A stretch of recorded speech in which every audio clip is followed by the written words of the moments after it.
about changing locations and shit. Man, get into this motherfucking bag. Stand on the way, I made.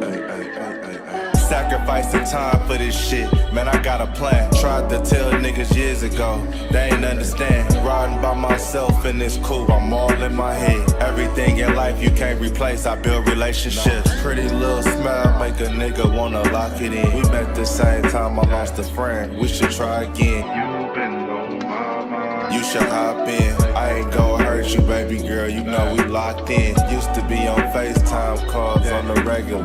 Never made time, landed on my busy schedule. Now every time I get the bay, you know I think of you. Working on your brand, love, you know that.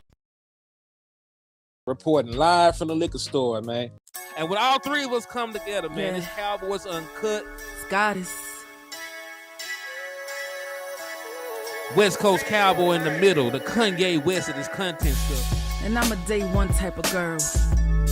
Ain't nothing wishy-washy over here. I don't jump around, stick to one side.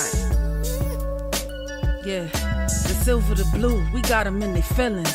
That star on the field, come pay the D a visit. They say it's hatred, is it? I call it hate and simping. Cause if we wasn't that hating, they wouldn't be in our business. Listen, West Coast say the water tastes better. The fan base go harder, and all the ladies get wetter. Yeah, that's how it is when you straight reppin' for Dallas. We get it in the trap, and landlord tell us what's happening. No explanations in no shape, form, or fashion. When Henny drop the stats, ain't nothing else to be asking. Them numbers don't lie, that's why your argument dry. And we still got them rings, you got your eyes on our prize.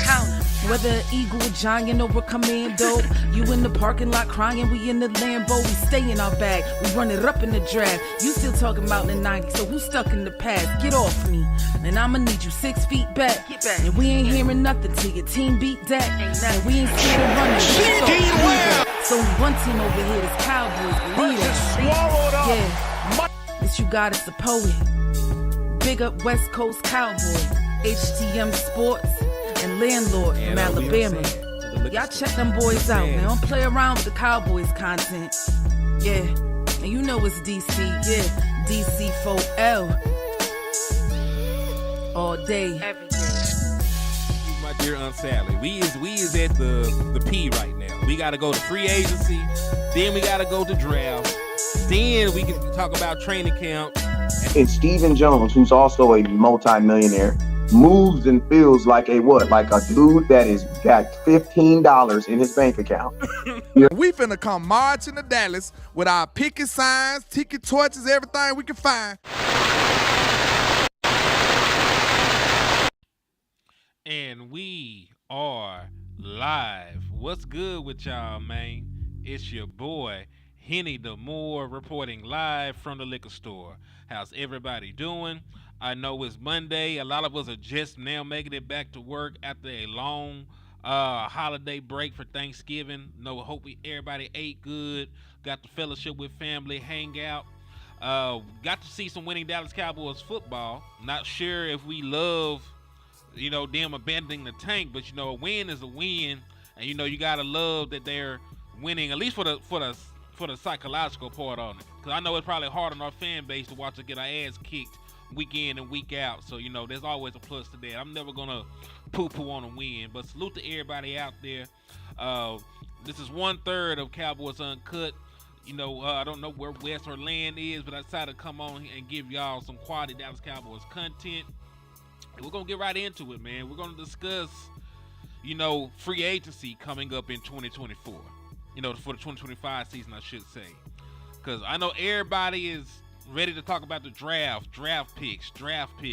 Get this wide receiver, get this defensive tackle, get this edge. I know everybody wants to run it back from Boise, Gentry. But man, I'm here to tell you, the order of operation is actually free agency well before the draft. If the Dallas Cowboys do not succeed in getting quality free agents into the building, I don't give a damn who you draft. I don't give a damn if you go out there and you're able to get Tit, or you're able to get Luther Bearden, or if you get any of these running backs that people are raving about.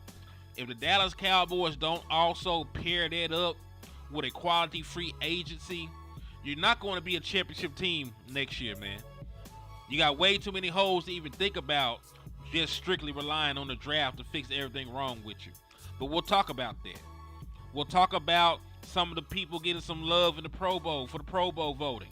I know it's more of a popularity contest at this point, but we'll talk about it. We'll talk about who's getting love, who we think getting snubbed, who we think, is going to, is getting love just off of reputation. Because, we may think somebody on this list don't deserve to be there. Right? And then we'll talk about the playoffs. It's a long shot, but we'll talk about the playoffs. Until we're mathematically eliminated, we'll talk about it. But that's everything on the itinerary for today, though, man. So hit the like button. The more likes we get helps out with the algorithm. Get more eyeballs in the building. Hit the share button. Sharing is caring. It helps more people know that the liquor store is open for business, so more folks can come in here and chop it up with us. And, man, hit the Cash App. We are still beefing right now with YouTube. They've been hating us out. Apparently, we post shit they don't like us to post or whatever. But, we still going to bring it raw and uncut to you. Small thing, whatever. But if you want to support the content, super chats and all the other stuff is not available. So you hit the Cash App. It's $ Henny the More at Cash App. So you want to support and help keep the lights on. That's the avenue that you go to do that. But yeah, let's go ahead and get into the content though, man. Let's go ahead and just chop it up real quick.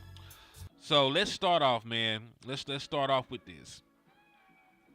The Dallas Cowboys have a very, very low probability of making the playoffs still. They have a very, very low possibility of making the playoffs, but it's still possible. So these are the next 4 upcoming games for the Dallas Cowboys. Right? So our next 4 on the schedule will be the Cincinnati Bengals. It'll be the Carolina Panthers. It'll be the Tampa Bay Buccaneers, the Philadelphia Eagles, and then we'll round that out with the finale where we play the Washington Commanders, who we've already beaten. So with 5 games remaining, the Dallas Cowboys mathematically will probably have to win 4 of them. Shout out to Dwayne Brown, man. I see you sliding in here. Camo, Daniel Barrera Sports Highlights. Salute to y'all. And salute to everybody else that's watching, man. If you're in here in the liquor store, say hi. I'll give y'all a shout out. We'll chop it up, man. Jerry Decker, what's up with y'all? Salute to everybody for sliding in here and rocking out with us, man. So this is the thing. The Dallas Cowboys probably have to either win out or win 4 of their final 5 games. And even in those scenarios, the Dallas Cowboys will need a lot of help in order to get into the postseason. Like, realistically, a team that has only won 5 games all season will probably have to win their final 5 or 4 to get in. That sounds like some shit that is probably not going to happen, but it's not outside the realm of possibility. The Bengals do not have a winning record. The Carolina Panthers do not have a winning record. The Tampa Bay Buccaneers do not have a winning record. And the Eagles and the Commanders are our divisional rivals. We know them very well, so we know how to match up with them and play against them. I'm not saying it's likely, but that's the scenario for the Dallas Cowboys getting into the playoffs. You need help, and you need to win a vast majority of these games. Matter of fact, I'll read off to you the NFC playoff picture as it is right now, just so we can go ahead and discuss what we actually need. Because listen, this is a tall order.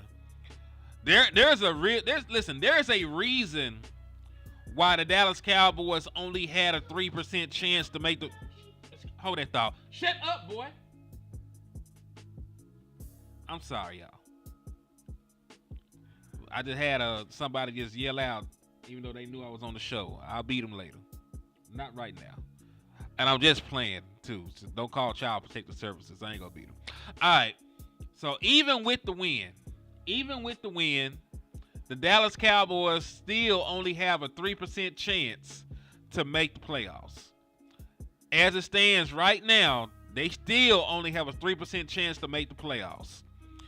And the issue with that is we don't have the tiebreakers over anybody else that is currently in the hunt. We don't have the tiebreakers. We do not have the tiebreaker over the 49ers who are ahead of us. The 49ers currently are 5-7, just like the Dallas Cowboys. They have a tough schedule, but we don't have the tiebreaker over them. Right? The Cardinals have more wins. We play the Buccaneers, but it's hard, dog. It's hard to even fathom getting to that spot. And listen, let's say somehow magically we're able to jump up. The other issue that you got to think about is because there's not a lot of games separating the NFC South, right? The Falcons are currently the 4th seed with a 6-6 record. However, we know if they were to get knocked out of being the first seed in their division, we can't beat them with the same record because we already lost the head-to-head to determine that. So there's a team currently in the Falcons that's not even in the hunt. They're currently, leading their division. If something kooky happens with their division, let's say the Bucs end up winning, they have a better shot of vying for that 7th seed than we do because of the head-to-head loss we already suffered to them. Right? So it's going to be tough. It's going to be tough because currently you're the 12th seed. The teams ahead of you right now are the 49ers, the Rams, the Cardinals, the Buccaneers, and the Commanders. Right? The Commanders are the 7th seed, Buccaneers 8th seed, Cardinals 9th, Rams 10th, 49ers 11th, and then the lowly Cowboys are at 12th.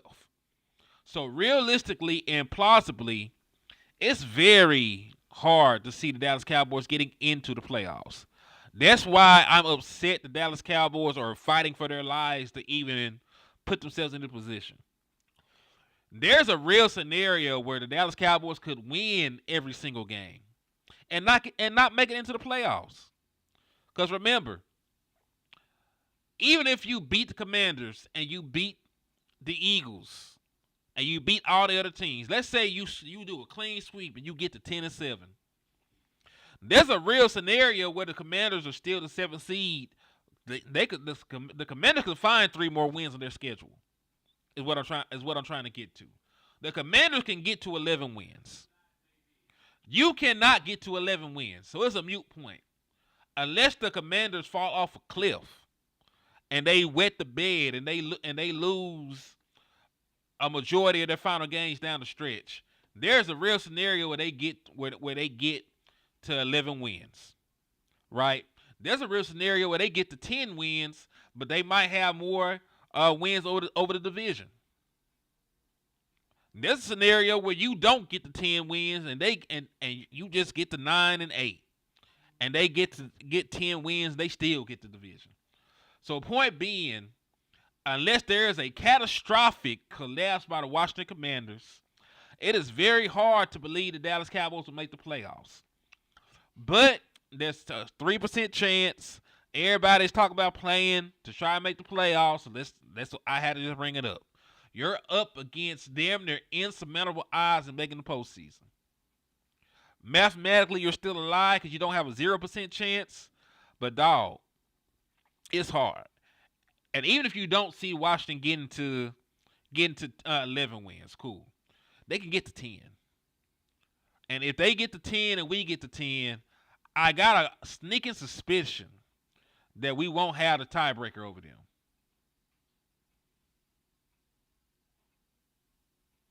Bro, the Eagles are the ones that are leading the division. The Eagles got 9 wins. So, Ty Church, 1, we have no shot of winning the NFC East.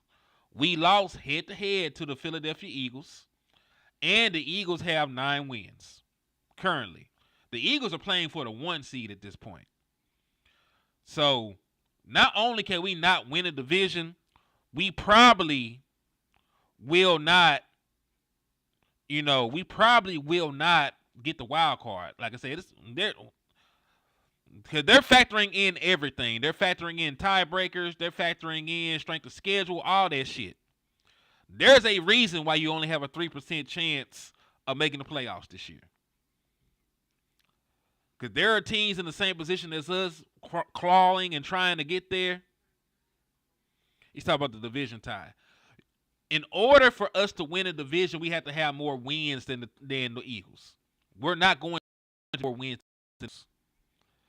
Because remember, the first thing they look at in the division is actually your overall record. So your overall record is the first tiebreaker. Your overall record is the first tiebreaker when it comes to winning your division. If you have more wins, okay, I'm talking about the division. You said division tiebreaker. Okay, cool. So division tiebreaker. You have to win out to even get to 10 wins. So let's say you went out and get to 10 wins, and they only win 2 more games the rest of the way. There's a possibility for you to sneak in. That is very unlikely. Matter of fact, if you were to lose this game to the Bengals, your season is over with. I don't want to see them fight no more. I want everybody to come down with mysterious injuries and all that other shit. Done. Are you a Commanders fan and this motherfucker trying to troll me? You got to give that shit up. You have to give that shit up, my boy. This is y'all first winning season in how long, my boy? We not finna even sit here and argue with no Commanders fan. I swear to God, that looks like a Commander jersey in this motherfucker. Nah, we not even finna argue with kinfolk. Then a Commanders fan trying to tell me about joy and sports, like that don't even sound right. That sound like Ryan Clark. Ryan Clark was out here trying to chastise old buddy for that hit on Sunshine. Like the hit on Trevor Lawrence, he had something to say about that. But Ryan Clark was handing out CTE like Halloween candy when he was playing. He was giving CTE to everybody. There's niggas that don't remember their kids' names right now because of the hits that Ryan Clark was putting on motherfuckers back in the day. You know what I'm saying? That's like, there are people that can talk shit, but y'all cannot talk shit to us. There are teams that will troll, and I will give them the time of day. Your team is not one of them. You ain't that. You was at the kiddies table, my boy. Like, real shit. Like, a Commanders fan, and listen, this is the best your team has been in years, and you can't even beat Cooper Rush, dog. We are not finna sit here and have these kind of discussions with you. We're not finna sit here and even play like we respect you enough to have these kind of conversations. We don't. We do not respect you, your football acumen, your team, none of that shit. So no, we will not even play with you like that. Yes, please hit that like button though. Make sure y'all hit that like button. Make sure y'all hit that share button. Yeah, like listen, the Commanders could mess around and choke. Matter of fact, you brought this up. What's y'all remaining schedule? I wants to know. Let me see what y'all y'all got a cupcake ass schedule. That's why you sleeping at night. Let's see. The Commanders play the Saints, the Eagles, the Falcons.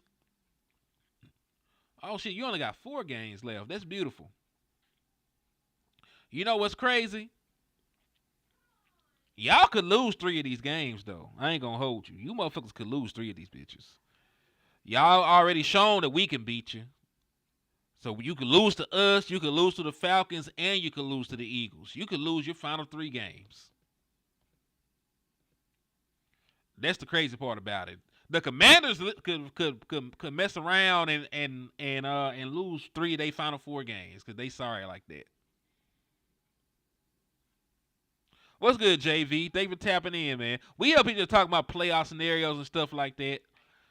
But now I'm looking like y'all handle business against the Titans. But shit, the Saints, y'all probably get the Saints. They get you to 9 wins. But the Eagles, Falcons, and us, the Cowboys, nah, I don't fucking trust y'all. I don't trust y'all. Y'all have not beaten. I don't believe the Commanders have beaten a team with a winning record all year. So they'll probably lose to both the Falcons and the Eagles. They have not been a real quality opponent. But we'll see. We'll see. We'll see what y'all do. Yeah, that is hilarious. Our worst team is able to beat the best team the Commanders have put together. That's some crazy shit when you put it into perspective like that. But they in the chat box talking crazy. Dog. Be for fucking real. Falcons are dirt, but I believe they're better than the Commanders. Like top to bottom, I believe they're better than the Commanders. And the Falcons have a real good defense. Like they're not losing games by getting 40 hung on them. They're losing very close, winnable games. Young quarterback against a very good secondary. I can see Jaden Daniel throwing a couple picks, keeping them in the game. As long as Kirk Cousins, and you got to think about it, man. Like Kirk Cousins would love nothing more than to beat the fuck out the Commanders. Like this would be a game where Kirk Cousins throws 4 or 5 touchdowns. Oh, you gotta think about that relationship. Like I think Kirk will get up for this game. So yeah, I'm not saying they won't make the playoffs, but the Commanders are sort of fraudulent. I wouldn't be surprised if they lost three of their final 4 games.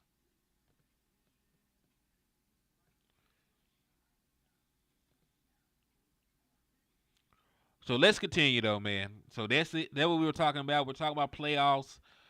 End of the day, you only got a 3% chance of getting in. Not great odds, but you know, there is still a slight chance. I'm just saying. You got a very small chance. 3% chance. But whatever.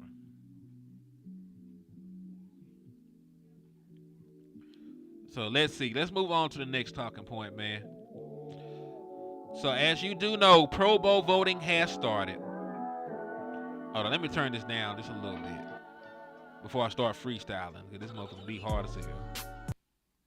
Let me turn it up a little bit, though. I do want to hear it.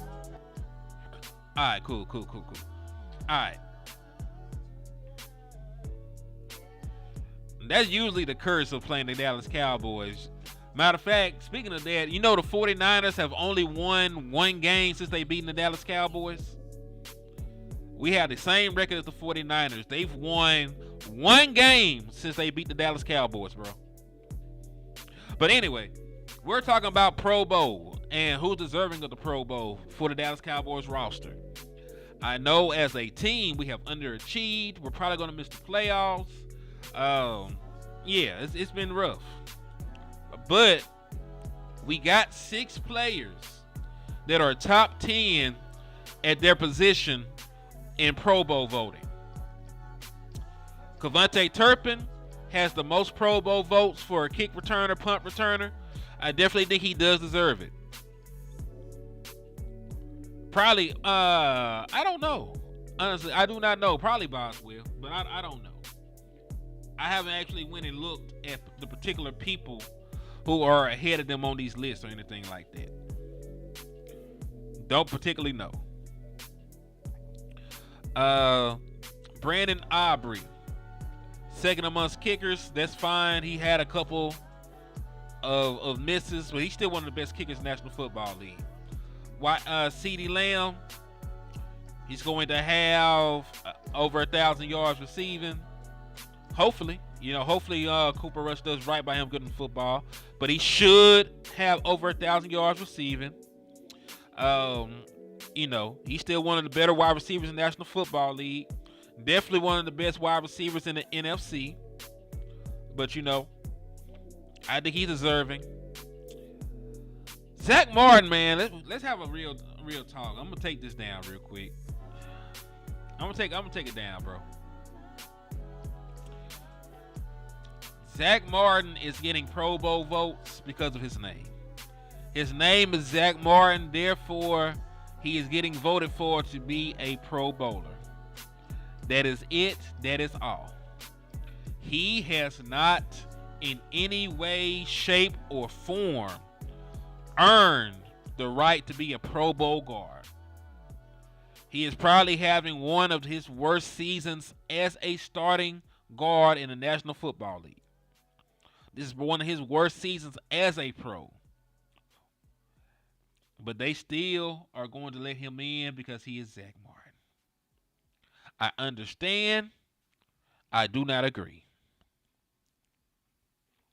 And listen, this might be his last season in the NFL. This might be it for bro. He might not ever lace him up again. This might be all you ever see of Zach Martin. This might be the last time you ever see him. But Zach Martin has not played good football. And he is not even the best guard on your team. I'm glad that Camo brought up Tyler Smith. But I want to let y'all know this. This is y'all fault. This is y'all fault. Because y'all ain't vote for my boy. Y'all have not voted for Tyler Smith. Y'all is out here voting for Zach Martin. Y'all did it. Because I want y'all to remember. What we're looking at right now is the fan portion of the voting. The fan portion of the voting. Y'all did this shit. This is y'all. Y'all did this. And listen, I got some culpability too. You know, I should have been. I haven't voted for anybody to make it to the Pro Bowl. I ain't even been thinking about Pro Bowl votes and all that shit. We're losing. You know what I'm saying? I don't feel like we should be worried about, you know, Pro Bowls and all the other stuff, and the team is going to have a losing record.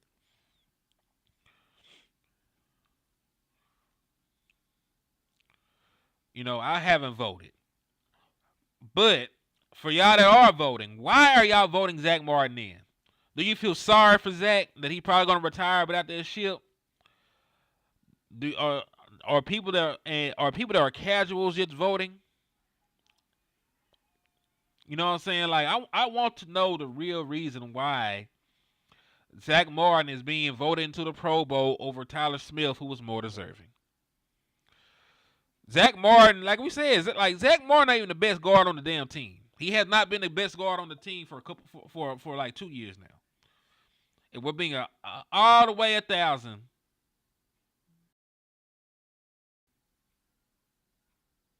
We're being all the way 1,000.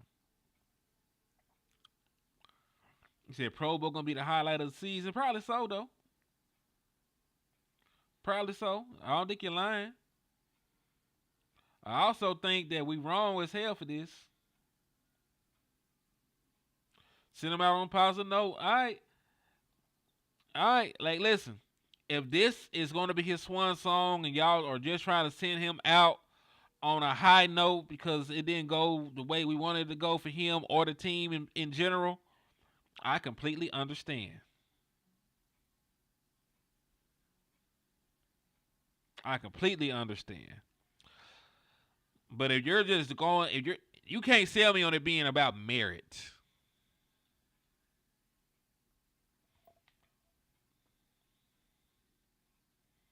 I mean, it's crazy, but it's true.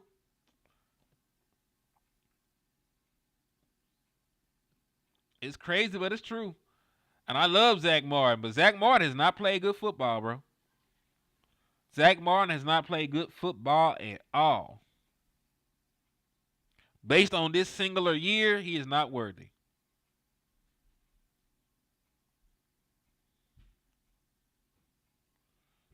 Yeah. And listen, it's not a big deal at the end of the day. At the end of the day, it's not a big deal. The Dallas Cowboys did nobody any favors. Zach Martin, you know, if this is going to be the end, you deserve to go out on a high note, bro. You do. But it is what it is. That's my gripe with it. Like, does he deserve it? Probably not. But you know. He said nobody on our roster is. I mean, listen, I haven't voted. So I understand why some people feel that. Like, Pro Bowl is the last thing on my mind right now after the season we had. And, oh, that's what pissed me off. I'm glad you brought that up. Because I'm going to put this list back up here real quick, man. How the fuck we voting Zach, excuse my French, how are we voting Zach Martin in, but Overshawn has been one of the best young linebackers in the National Football League, and we ain't gave him no love.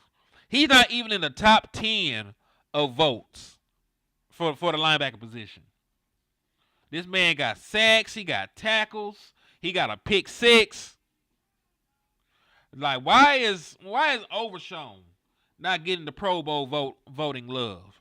Because if we're being real, he's a bigger bright spot on this team. Overshawn is a bigger bright spot on this team than Zach Martin has been. He is a much bigger bright spot than Zach Martin has been.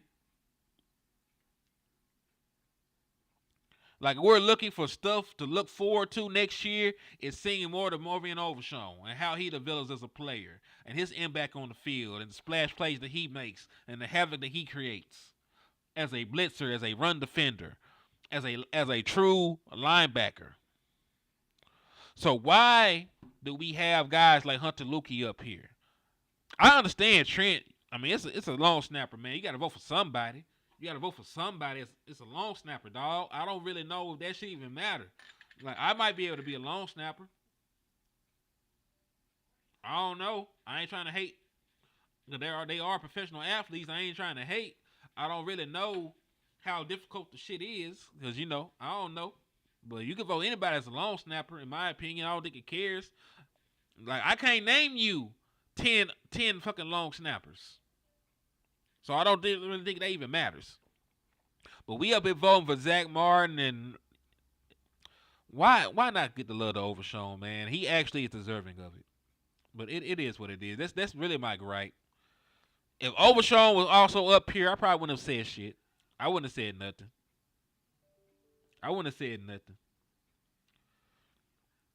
Brandon Aubrey, I get it. He's like that.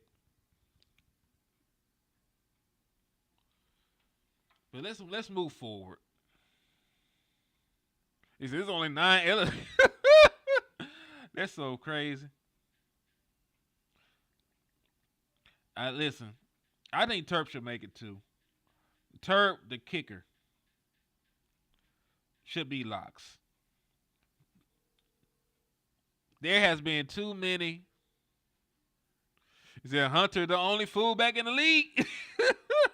Listen, him and Ushek are only fullbacks I know by name, and I only know Hunter because he's our fullback, and he plays on a team. He take up a roster spot, so I got to know him.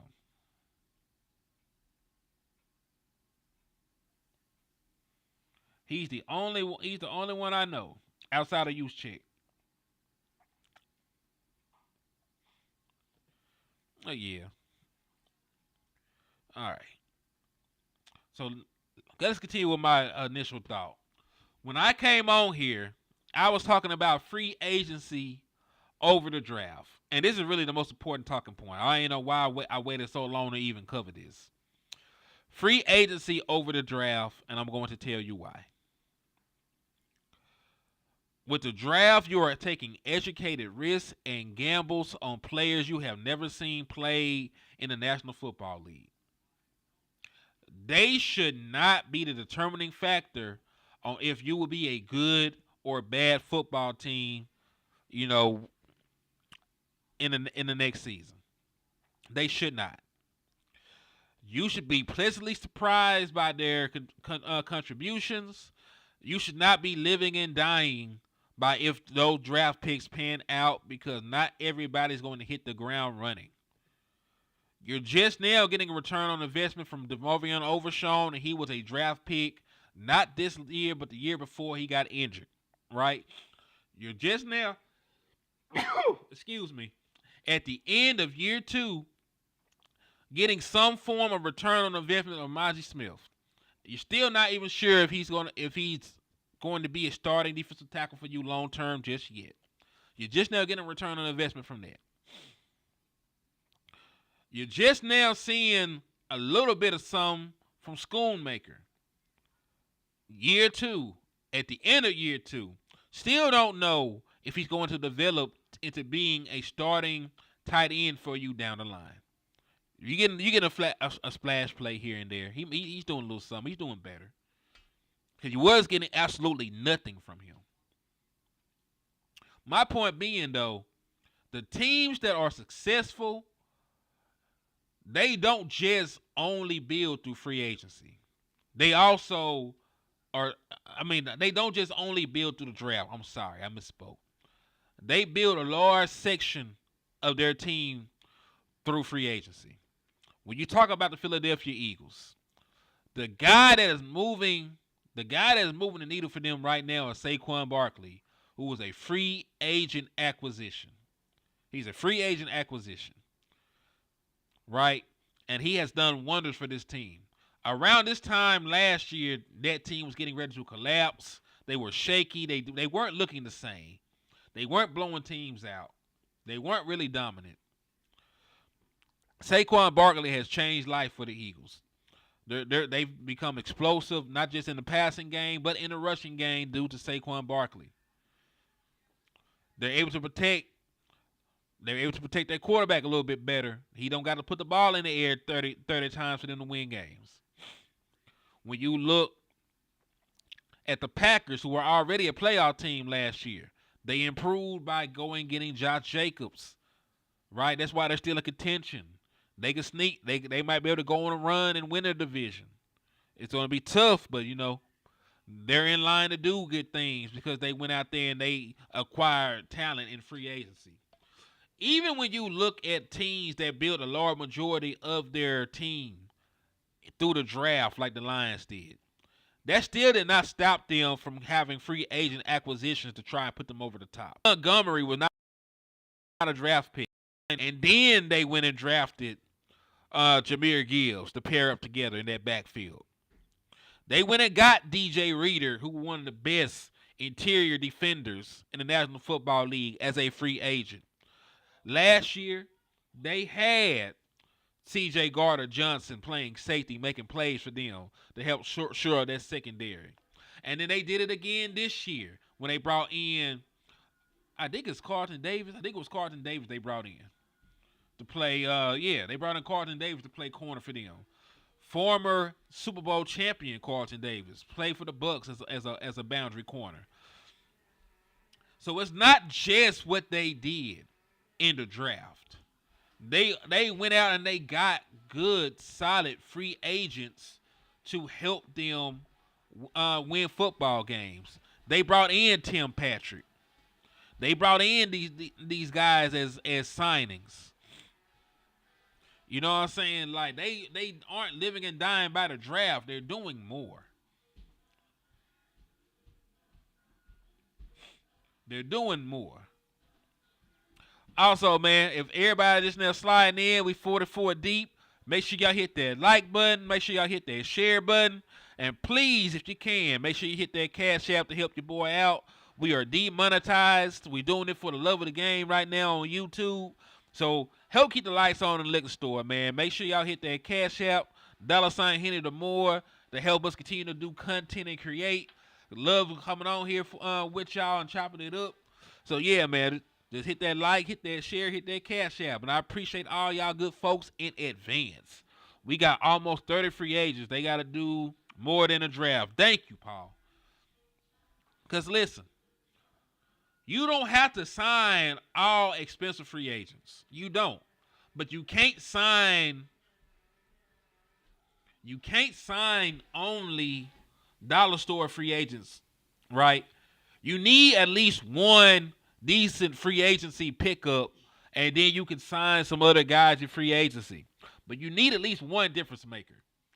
For the Ravens, the difference maker was Derrick Henry. That's who they went and spent big free agency money on, and then they signed some mid-level guys, right, to round that out, and they drafted. DJ Reader was the big free agency acquisition for the Lions. He's one of the best one-techs in the league. And then they also went and got their a starting corner in Carlton Davis, right? Eagles, their big free agency signing was Saquon Barkley, right? That was their big free agency signing. And then they got some mid-level guys. Bond has paid dividends, right? But point is, it's not about just free agency. It's also spending a little bit of money in free agency. But that's the thing. Just because they do stupid stuff, Matthew, just because they're incompetent does not mean we got to come on here and act like we're incompetent. The smart way of building your roster is through free agency. We know that they probably won't, and if they don't, we probably won't succeed. But that's just what it is. Just because they're doing things wrong does not mean that we got to talk about and plan around their stupidity. We're going to talk about the smart and right things to do from building a roster, from how it's done league-wide, from how teams have been building championship roster in the modern era, right? Because that's the right thing to do. And if they do something stupid and something against the grain, we can be on the right side of history and saying that was stupid as hell. This is what we've been talking about on the show. We've been doing it right. You know what I'm saying? We've been doing it right. But yeah, you're 1,000% correct. They are ignorant, and they are probably going to neglect free agency yet again. But we still got to talk about the right things to do. And while we're on the subject of free agency, don't let, and this is my thoughts alone, y'all can feel differently. Don't let the Dallas Cowboys sign Stephon Diggs and tell you they're done at wide receiver. I am against the Dallas Cowboys signing Stephon Diggs for this reason. He is a big name wide receiver who I do not believe will give you big name production anymore. He will be 32 years old next year, coming off of a major knee injury. He will be Stephon Diggs, mostly in name only. If you're looking for a free agent wide receiver, it's T. Higgins. But Stephon Diggs is a name by itself at that point of the career that he's at right now. He will be 32 years old, coming off of a severe knee injury. So don't let them turn Stephon Diggs into a shut-up signing. If he is signed to the Dallas Cowboys, you still have to demand a wide receiver in the first or second round, because that shit is not enough. It's not enough. So don't let them turn Stephon Diggs into a shut-up signing.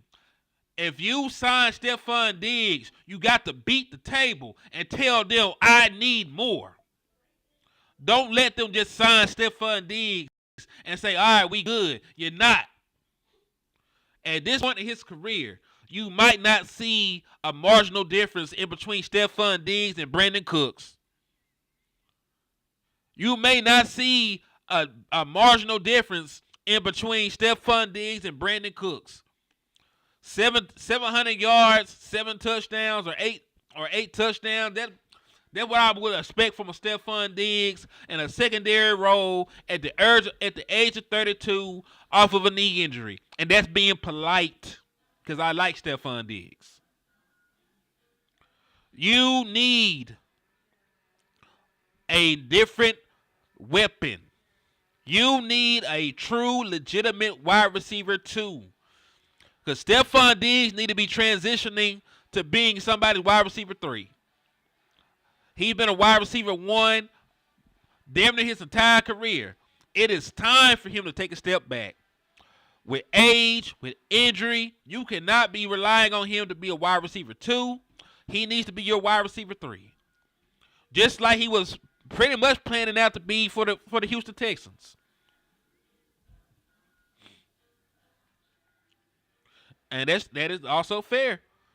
When we talk about free agency, it's also going to be dependent on what we do at the head coaching position. If Mike McCarthy is still here, it's going to be different.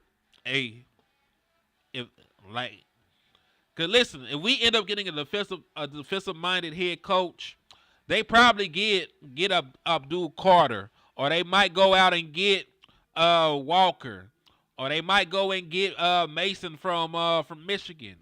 They might go a different direction depending on the thought process. The thought process of the head coach. And if Mike McCarthy is here, then we probably are going to get a wide receiver or something. You can't keep an offensive-minded head coach and not give him weapons. I'm sorry. You've built the offensive line up. You already drafted Tyler Guyton to be your left tackle of the future. You're seeing development in Austin Richards, and you're seeing development in T.J. Bass. You're seeing development in Brock Hoffman. And also you do got Nate Thomas as well. So you haven't even seen him play. So you got offensive linemen. You can spend that first round pick on a weapon. And what would be cheaper than a first round pick? Zay, I'm trying to give this man a bone. You got to stop this shit. You got to stop, Zay. Stop telling the truth, Zay. Let me try and help the man. You just up here telling the truth and shit, man. Stop it, Zay. Like, he was here when we picked Mozzie. I know, bro. I know. And he should have slapped the shit out of them when they made that pick. He should have slapped the dog shit out of whoever. It is what it is. But you are correct, bro. He was here. But that's even more of a reason to give Mike McCarthy a weapon. That's even more of a reason, in my opinion. Like, damn, you drafted one wide receiver since one of the godfathers of the West Coast offense been here. That don't even make sense. You drafted one first round pick wide receiver, and this guy is one of the people that modernized the West Coast offense back in the day.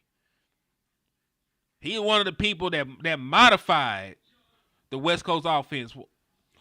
And you gave him one first round pick wide receiver. No second round pick wide receivers, one third round pick wide receiver. One of the godfathers of the West Coast offense. You gave him one first round pick wide receiver, only 2 wide receivers in the first 3 rounds. Okay. That's some wild shit. Like, damn, it's like not giving Alexander Graham Bell the opportunity to use a cell phone. Like, this was one of the 4 founders of modern communication, and you ain't let the man get a cell phone. He can't even get a government phone.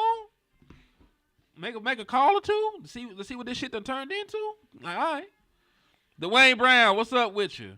He said, Tariq, I said at the beginning of the season because Mike was on the last contract. What's up, Numbhead Neil? He said, slapped up 47 Commodes fans before checking in, man. Thank you. No running backs either.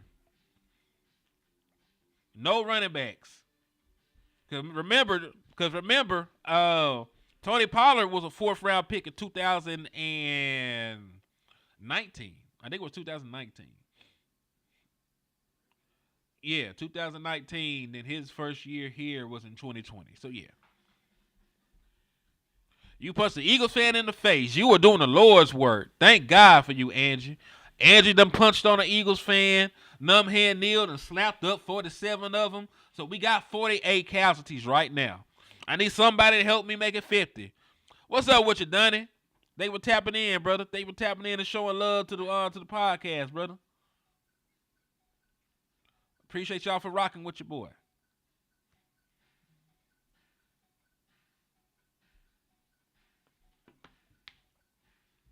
It said the draft was full of good backs, but everybody stuck on Gentry. I like Gentry, but I also like Caleb Johnson. I like David Neal. I like Quinshawn. I like Quinshawn Johnson. I like his running mate Henderson. There's a bunch of great running backs in this draft, bro. I promise you there are. So even if you don't get Gentry, I could see you leaving this draft with a running back that you love, bro. Oh, I almost forgot about old boy from North Carolina. Like he might be the second best running back in the draft. He might be the best running back in the draft. You know what I'm saying? Like, I know he ain't had the season that Gentry is having, but Hey, shout out to my brother Donald Holmes for the Cash App, man. I appreciate you for the love and support. And listen, man, every cent that y'all seeing goes a long way. Because like I said, we ain't got no ad revenue no more. We ain't got super chats no more. We ain't got memberships no more. Like, YouTube has completely hated us out. They have completely hated us out. They cut us off. So anything y'all send to the Cash App, man, it is appreciated 1,000 times over. So I thank y'all for the love and support, man. And listen, you're not the only person I seen talking about your request, Hunter. Matter of fact, if I'm not mistaken, he just got an invite to the Senior Bowl. So that's another name to look into. A lesser known running back from Arkansas, Jaquindon Jackson, had 15 rushing touchdowns this year. And this was while missing a nice section of the season with injury. He's been in and out of the lineup due to being constantly hurt. But he's a solid ass running back as well.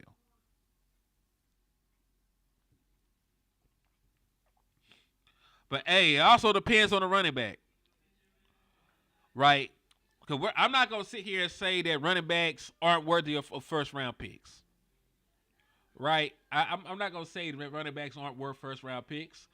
I think Jahmyr Gibbs has worked out for the Detroit Lions. I think the Jahmyr Gibbs, is worthy of a first round pick because he's the only running back. He's one of the only running backs I see, that's breaking 80-yard, 70-yard touchdown runs. Saquon Barkley is a former first round pick at the running back position, and he's also dynamic. You know what I'm saying? Derrick Henry, he wasn't a first round pick. He was a second round pick. But he was also a high draft pick running back. You know what I'm saying? So I'm not saying that there's not running backs that are worthy of that kind of pick. But I've been team wide receiver for a long time. I want Dak Prescott to have a wide receiver. Badly. And at this point, we probably won't be able to get Ted. I think Ted McMillan is not going to happen anymore because of where we're picking. I think he'll be a top 10 pick. But you definitely could probably get a Luther Burden. I can see you getting Luther Burden. I think he's a very good wide receiver. He'll probably go out there and run a 4-3. What's good, Justin? Thanks for tapping in and showing love, man. But yeah, I definitely can see, see that working out.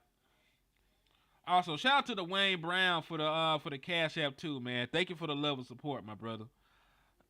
I said, I really appreciate y'all donations, man. Like, they go a long way right now. We still out here fighting a good fight. And also, man, we still, listen, I know they hating us out. We still want the subs too. So tell your friends and family to sub up to the liquor store. We're fighting and clawing to get to 3,000 subs. Make sure y'all hit that like button. Make sure y'all hit that share button, man. But I'm glad we brought up running backs. Because this could be taken two ways. Hey, listen, I wouldn't mind Abdul Carter because I think he's a difference maker. Pairing him up with Micah Parsons, you probably have the best pass rush in the National Football League if you re-sign Micah, you'll have the best pass rush for the next 5 years. You'll have the best pass rush for the next 5 years if you pair them together. So this you can take this one of two ways. Rico Dowdle is the first Dallas Cowboy running back to run for 100 yards in the last 26 games. It was also the first 100-yard game that he had in his entire career. Hey, you two do got me tanking. I gotta just tank, lose some games so I can get me a high draft pick, man, and restart next year. So you can either take this two ways. You can show love to Rico Dowdle for having a career game and stepping up, or you can crucify the Dallas Cowboys running back room. You can crucify the Dallas Cowboys running back room. Because Tony Pollard, the last time you had a 100-yard rushing game for the Dallas Cowboys was it week 3? It was week 3 last year against the Arizona Cardinals. I remember that game. We lost that game, but you did have a 100-yard rushing game, Tony. You did not have 100-yard rushing the rest of the year. Hey, that's real, Dunny. I appreciate you, bro. I appreciate you. So, TP, you didn't have one the rest of the year. Zeke, you have not had 100-yard rushing for the Dallas Cowboys since you've been back.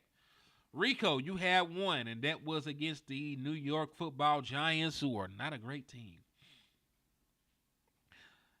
This sounds like the Dallas Cowboys have been damn near a one-dimensional team for the better part of a year. Really, that's damn near 2 years worth of games where you've been a one-dimensional football team. This is why people are so adamant about getting a running back. And yes, scheme does play a part in it. But I will also tell you this. Great players can elevate lackluster schemes. Great players can elevate lackluster schemes. I don't think the Philadelphia Eagles offensive scheme is amazing. But they got great players that run it.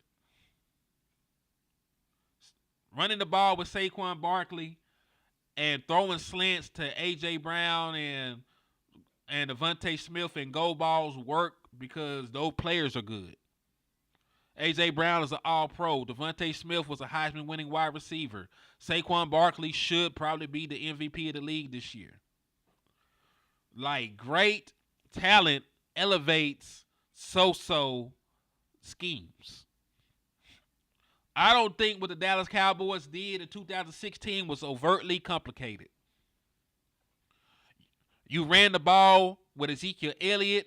He was a dynamic runner of the football. You used play action with Dak Prescott, who was a mobile quarterback that could get outside of the pocket. You had Dez Bryant. You had Jason Witten. You had good players. Your scheme has not been great. You had a great roster of talent. That's why your team was good. You had the best offensive line. You had the young Ezekiel Elliott that was the rushing champion. You had Dak Prescott that was Rookie of the Year and an MVP candidate. You had Dez Bryant. You had Jason Witten. You know what I'm saying? Like, you had great talent. That's why your scheme looked good. So I want to just get back to that. I want the players that we have to be so damn good and dominant that it doesn't matter what the scheme is. Exactly, bro. Beating the dog shit out the Ravens with just RPOs because they got the talent to make that shit look fire. That was how we was in 2016. We walked into Green Bay and beat the shit out of Aaron Rodgers and them just by handing the ball off and doing some bootlegs. we were bootlegging and running the ball, dog. That's all the hell we were doing. We didn't have no complicated, overtly, challenging scheme. You had the scheme up. Like, you knew what was going to happen. We finna run the ball with Ezekiel Elliott. He gonna go right, left, up the middle. We might pitch it to him. We gonna do some RPOs with Dak Prescott. We gonna play action. Throw the ball to Jason Witten. Throw the ball to Dez Bryant. We ain't have no crazy ass next level scheme. Like, come on. Let's keep it 1,000. Next level scheme and play calling in Dallas? No. And I'm going to go even further.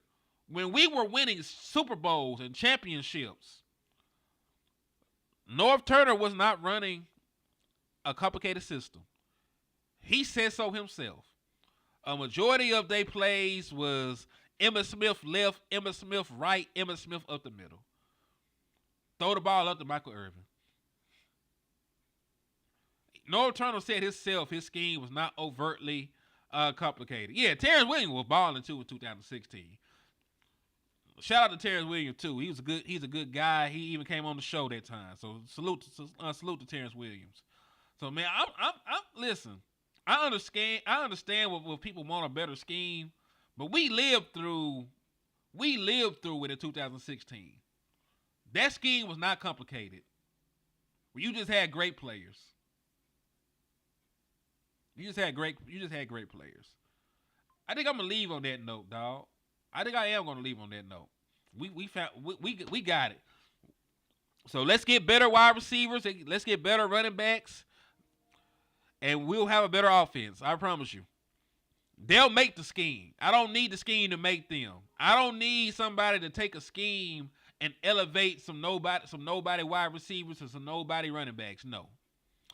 I need a scheme. I need some players so fire we can run anything and that shit work. But it's your boy Henny the Moore reporting live from the liquor store. Thank y'all for everything. I'm finna go watch some Monday Night Football and get my kids some food, man. God bless America. I'll holler at